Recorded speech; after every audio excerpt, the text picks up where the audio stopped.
Wikipedia defines zombies as fictional undead creatures regularly encountered in horror and fantasy-themed works. They are typically depicted as mindless, reanimated corpses with a hunger for human flesh, and particularly for human brains. When people think of a zombie apocalypse, end of the world scenario, they fail to understand that it's not like the movies. It's not I Am Legend. One lone wolf cannot go it alone. Most of us wouldn't even have the skills to survive a zombie apocalypse. How can we prepare for something we have never experienced before? But the question is, how real is a zombie apocalypse? Even the US government has turned their attention to zombies. In May 2011, by order of the President of the United States of America, a zombie task force was formed. The Center for Disease Control and Prevention published an official memo on how to survive a zombie apocalypse. Once zombies crawl out of the grave, they have a one-track mind. They want food, and there is only one thing on the menu.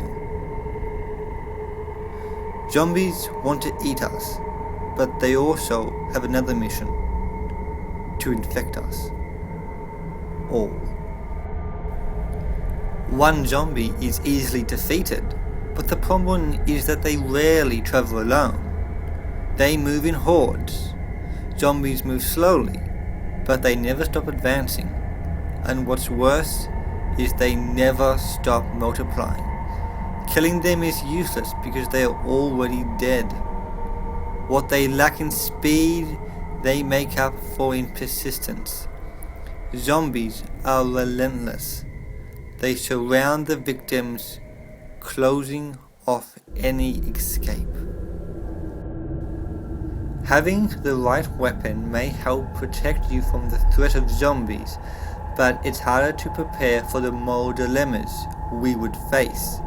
Could we really be willing to kill a loved one if they became infected? If disaster strikes, we want to believe we have what it takes to survive.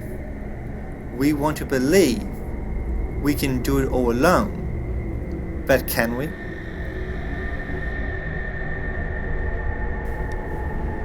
A zombie attack would be a crisis on an unimaginable scale. What would a zombie invasion look like?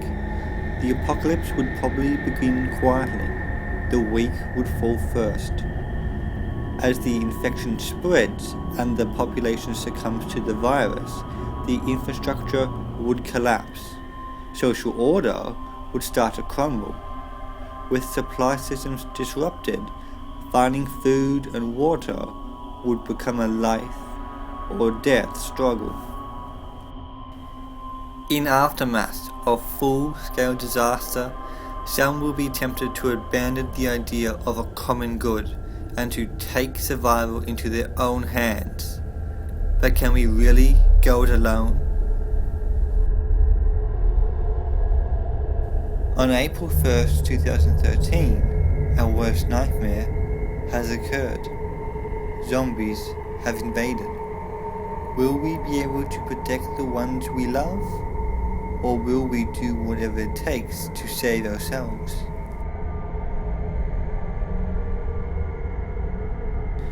Zombies present the greatest threat to civilization we can imagine. But if we prepare for the unthinkable, we can be prepared for the inevitable. Will we stand together as one in the hope to one day find a cure? Or are we doomed to a fate worse than death?